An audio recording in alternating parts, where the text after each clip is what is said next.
Salut à tous, je vous fais une vidéo de présentation de mon LG G2. Pourquoi je tiens toujours à ce téléphone aujourd'hui.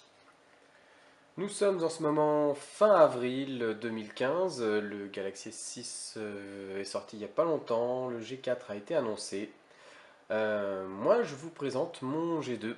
Qu'est-ce que j'aime dans ce G2 que je ne retrouve pas forcément dans tous les smartphones aujourd'hui? C'est ce que je vous montre maintenant. Alors, tout d'abord, j'aime bien la taille, le côté physique. Bon, là on est sur du 5,2 pouces. L'écran est pas mal sur les bords. Finalement, on n'est pas dans une phablette, il est assez petit. Ça, c'est quand même assez agréable, ce qui n'est pas forcément le cas de tous les smartphones d'aujourd'hui. Je précise également que les bords sont légèrement arrondis sur ce G2, c'est assez agréable à utiliser.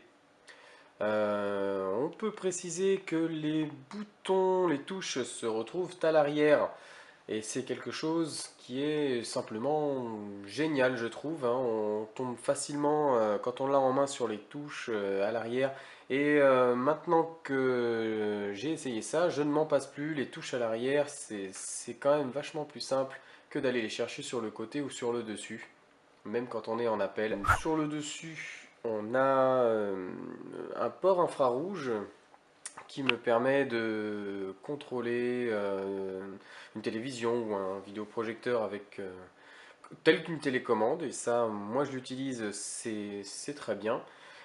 Et ensuite en dessous, j'ai le micro, le haut-parleur, le chargeur pour le recharger et le jack par le dessous. Et le jack en dessous aussi, c'est quand même assez important parce que lorsqu'il est accroché par exemple dans une voiture et qu'on veut brancher un jack, eh ben, c'est quand même vachement plus simple de le brancher par le dessous que par le dessus. Au-dessus, ça vient souvent toucher contre le pare-brise. La même chose pour le chargement, hein. Le chargement, le fait d'être en dessous, ça permet de le poser sur un dock ou encore de le charger assez facilement dans une voiture, de ne pas avoir à mettre le câble sur le côté et puis au moins il y a moins de jeu. C'est quelque chose de bien pensé, c'est très bien que ce soit en dessous et il faut que ça continue. Chez LG, ce que j'aime tout particulièrement aussi, quand on y prend l'habitude, on ne s'en passe plus, c'est le double tap. Alors pour réveiller le téléphone, on touche deux fois sur l'écran et il se déverrouille. Et ça, c'est quelque chose de bien. Pareil, on peut le reverrouiller directement en touchant deux fois. Il y a pas mal de paramètres hein, qu'on peut ajuster sur ce mode. On peut faire en sorte que j'arrive directement sur le home. On peut également paramétrer un code qui enregistre les séquences dans un certain ordre, hein. Ça peut remplacer un code à chiffres ou bien un lecteur d'empreintes. Moi, je n'utilise pas forcément le code. J'aime bien que mon téléphone soit sans code. Ça fonctionne très très bien. Honnêtement, le double tap, c'est quand même génial. Et n'importe où, on peut le verrouiller en touchant deux fois. Et même si on est dans une application, si on touche deux fois la barre de navigation, il se reverrouille. Donc à n'importe quel moment, on peut le verrouiller assez facilement. Euh, c'est aussi dû au fait que les touches soient situées derrière, car lorsqu'il est posé, pour le déverrouiller, il faudrait absolument le prendre. On peut aussi constater que les petites animations, des petits effets météo, comme on vient de le voir, c'est assez sympa. Moi j'aime bien ces petits effets sur le lock screen. On peut également ajouter bon, bah, différents raccourcis sur d'autres smartphones aussi, hein, on peut faire ça, rajouter des raccourcis directement au déverrouillage. Euh, voilà, les effets sont sympas. La surcouche LG, moi je l'apprécie énormément. Sur le G2, comme vous allez pouvoir le voir, c'est rapide, ça lag pas, ça ne rame pas, c'est tout le temps nickel. Hein, j'ai pu tester également le G3. Le G3 n'est pas aussi réactif, n'est pas aussi rapide que peut l'être le G2. Ce qui est bien dommage. Peut-être le G4 le sera. En tout cas, c'est très rapide, il n'y a pas de problème, c'est fluide. La question ne se pose pas sur le G2. Ce que j'aime particulièrement également chez LG, c'est la possibilité de personnaliser les boutons de raccourci sur le bas, c'est-à-dire le retour, le home, tout ça, on peut les changer dans l'ordre qu'on veut, on peut en rajouter, en supprimer, le mettre à gauche, à droite. Ça, c'est quand même agréable en fonction des goûts. Et on peut notamment ajouter la possibilité d'appuyer sur cette touche qui va nous descendre la barre de navigation ou bien nous la remonter. Et ça, c'est une fois de plus quelque chose que j'aime énormément et que je ne retrouve pas forcément dans un autre smartphone. Là, vous voyez, je l'utilise à une main. Déjà qu'un G2 c'est pas non plus énorme, j'ai déjà du mal, oui, je peux pas baisser ma barre de notification, et ben c'est pas grave, je peux la baisser de cette manière là et la remonter tout simplement. C'est quand même très très pratique à l'usage parce que tous les jours on se retrouve finalement à utiliser son smartphone à une main et pour accéder aux notifications c'est très simple. Ce que j'apprécie aussi chez LG c'est la barre de navigation sur le haut qui pour moi est assez pratique. J'ai la possibilité de personnaliser mes différents raccourcis que j'utilise au quotidien pour les avoir assez rapidement. Vous voyez, on peut choisir l'ordre, en ajouter, en supprimer. C'est très pratique. Euh, Par exemple, bon, bah, tout ce qui est communication, Wi-Fi, Bluetooth, tout ça, on les a rapidement. J'ai la possibilité d'avoir accès rapidement à ma télécommande, comme je vous le disais, grâce au port infrarouge. Ça, c'est assez pratique et c'est rapide. On peut également avoir un quick slide. Alors ça me permet de pouvoir lancer des applications flottantes. Si je suis dans une application où je suis sur internet et que je veux recopier ou envoyer un message ou appeler quelqu'un, mais j'ai pas forcément envie de quitter la page parce que par exemple peut-être que j'ai un numéro qui s'affiche et que je veux simplement l'appeler. En même temps, alors j'appelle par exemple l'application pour appeler, elle est flottante et j'ai plus qu'à recopier par exemple le numéro qui s'afficherait là, toc toc toc toc toc, et puis on peut tout faire, on peut jouer sur la transparence, on peut la déplacer, on peut la remettre en plein écran ou la rediminuer, c'est très pratique. Alors on a les Samsung qui proposent maintenant ce genre de choses à partir du Galaxy Note 4, des applications un peu flottantes comme ça, c'est super pratique. Quand on en a besoin, on se régale. Le Quick Memo, c'est également pour prendre des notes directement sur l'écran, hein, si je veux montrer directement un screenshot, on peut modifier directement. Je n'ai pas forcément fait une démo là-dessus, je ne l'utilise pas spécialement, mais c'est pratique. Le hotspot, on sait ce que c'est, donc pour partager la connexion Internet, le NFC. Le T-Action, j'y reviendrai peut-être pas maintenant. Le mode écho, le Miracast pour pouvoir afficher ce qui se passe à l'écran directement sur une télé compatible.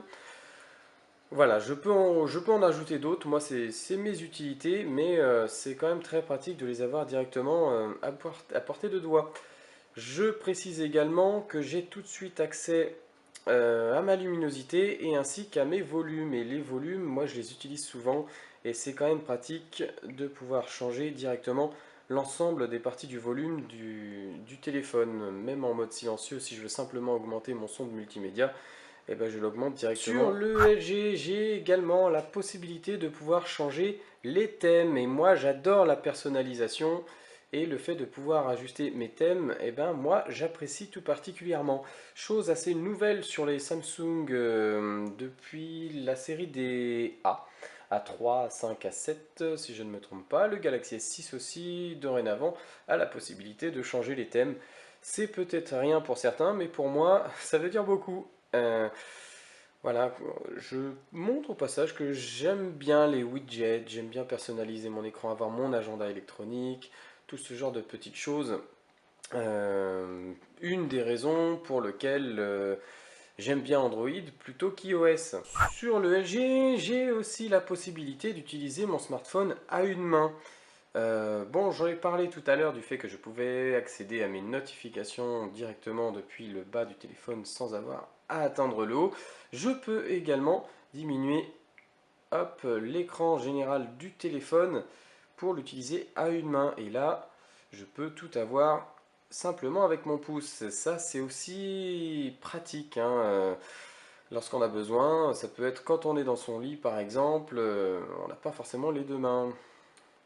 Des petites choses que je peux également préciser. Alors comme je vous montrais, j'aime bien les petites animations qui sont assez agréables. Comme là on peut voir la météo. Il y a des petits effets sympas chez LG. Je vais vous montrer par exemple si je branche un casque, un haut-parleur sur le dessous. Voilà, on va voir. Toc, une petite animation. Et il me propose directement les applications qui pourraient être utilisées via le casque. Donc j'avais la possibilité de lancer directement la musique du fait de l'avoir branchée. C'est quand même assez pratique finalement au quotidien parce que dès qu'on branche, généralement, c'est qu'on veut lancer de la musique. Alors on peut évidemment paramétrer le fait que ça se lance automatiquement, mais bon, c'est toujours agréable. Il y a également cette possibilité-là, si je branche par exemple une clé OTG, toc, voilà, il me propose également d'ouvrir mon explorateur ou le gestionnaire de fichiers intégré ou bien la musique ou la galerie en fonction du contenu de la clé. Et ça, c'est simple, c'est pratique, c'est bien fait. C'est des petites choses quand même assez agréables. Alors, je sais pas vous, mais moi, j'utilise mon téléphone comme réveil le matin. J'ai énormément de mal à me réveiller, mais j'imagine que vous n'êtes pas forcément tous très différents. Euh, et euh, donc mon téléphone est en réveil et une petite particularité que j'aime beaucoup, c'est la possibilité de pouvoir retarder le téléphone simplement avec les boutons qui sont à l'arrière. Alors qu'est-ce que ça change? Voilà, je vais mettre par exemple un réveil dans quelques secondes et vous allez voir que le téléphone il est posé par exemple dans mon lit et lorsqu'il va sonner dans le noir et n'étant pas bien réveillé, avec ma main, je cherche mon téléphone et je cherche à repousser la sonnerie de quelques minutes. Et pour ça, j'ai juste à tendre la main et dès que je touche mon téléphone, eh ben, mes doigts tombent quasiment tout de suite, forcément sur les touches du volume à l'arrière. Et j'ai juste à appuyer dessus. Et ça paraît anodin comme ça, mais lorsqu'on est dans son lit au matin, c'est super agréable. Alors voilà, le téléphone sonne. Moi, je cherche mon téléphone. Hop. Et ben voilà, je l'ai repoussé de 5 minutes. C'était quand même très simple. Dans le LG, on a la possibilité de pouvoir faire des copier-coller assez facilement grâce à un presse-papier qui est assez intéressant. Si par exemple je tape test, je veux le copier. Voilà, je le copie. Hop, on a vu, il s'est rendu dans un presse-papier. Ça reste en mémoire, le presse-papier va venir se compléter au fur et à mesure des images qu'on va enregistrer, des screenshots qu'on va faire, des autres textes qu'on va copier. Et à tout moment, lorsque je voudrais coller quelque chose, j'aurai plus qu'à retourner dans mon presse-papier et j'aurai la liste de tous mes phrases ou mes images que j'aurais copiées précédemment et j'aurais juste à les coller. Et ça, c'est quand même assez pratique. L'appareil photo qui n'est pas vilain vilain hein, sur le G2, hein, il reste très correct. On a quand même pas mal de modes. À la limite, on s'y retrouve assez facilement en fait, du fait des images. Je vais pas revenir forcément sur l'appareil photo qui fait de très bonnes photos, les modes classiques, les mises au point, le HDR, les panoramas, tout ce qui va bien. Le G2 intègre une batterie de 3000 mAh. Et sachant qu'il fait 5,2 pouces et que c'est un écran Full HD, et ben l'autonomie est plutôt bonne. C'est à titre d'information la même taille de batterie qu'un G3 ou qu'un G4 et c'est même supérieur à celle d'un Galaxy S5 ou Galaxy S6. Son autonomie est très très bonne et ça c'est fort agréable. Comme je viens de le dire, c'est un écran en Full HD en 5,2 pouces. On doit être de tête à 423 pixels par pouce. Autrement dit, on ne voit pas les pixels, c'est vraiment très agréable. L'écran est de très bonne qualité, il est réactif. Le système fait aussi également que ce soit très rapide.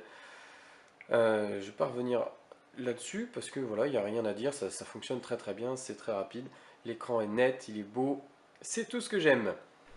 Voilà, je pense avoir fait le tour des possibilités que m'offre mon G2, que j'apprécie énormément, hein. Donc je tiens tout particulièrement à préciser les touches à l'arrière, le double tap, les animations, la rapidité, la possibilité d'utiliser beaucoup de choses à une seule main, d'avoir mes accès très rapidement, de verrouiller facilement, qu'il ait une bonne prise en main. Les touches à l'arrière, je l'ai déjà dit. Mais voilà, toutes ces petites choses-là font que j'aime tout particulièrement ce téléphone. Je peux quand même lui faire le reproche de ne pas avoir d'extension de mémoire. Donc il existe en 16 et en 32 gigaoctets. Le 32 est assez difficile à trouver aujourd'hui, mais on le trouve quand même. Voilà, le G3 ou le G4 propose la batterie amovible et la carte mémoire SD en plus, ce qui manque sur celui-là, clairement. Et, je souhaiterais aujourd'hui éventuellement changer de smartphone, mais je ne saurais pas forcément lequel choisir, étant donné que quel modèle aujourd'hui en 2015 est capable de m'offrir autant de possibilités, autant de facilité que mon G2. Et ben je me pose toujours la question, le G3, je l'ai essayé, il n'est pas aussi rapide que celui-là et je le trouve assez grand. Le G4 va avoir la même taille malheureusement pour moi, mais semble quand même corriger les problèmes de performance. Je pense que le G4 va être intéressant pour moi. On a le Galaxy S6 qui est très bien, que j'aime tout particulièrement, qui reste petit, mais il reste simple dans son système. On n'a pas autant de possibilités que cela, à moins que je me trompe justement. Ce serait aussi l'intérêt de cette vidéo, de partager un petit peu ce qu'on sait faire ou ce qu'on sait pas faire avec son téléphone. N'hésitez pas donc à me dire si vous arrivez à faire la même chose avec votre smartphone, si vous avez des questions ou si vous avez des remarques à faire sur cet avis. Moi, je pose la question donc à vous qui m'écoutez. Suite à ce que je vous ai montré, moi j'aimerais continuer à avoir la possibilité de faire toutes ces petites choses que m'offre mon G2. Aujourd'hui, en 2015, fin avril 2015, quel téléphone serait capable de m'offrir autant de possibilités? Merci de m'avoir suivi, de m'avoir écouté, et je vous dis à bientôt.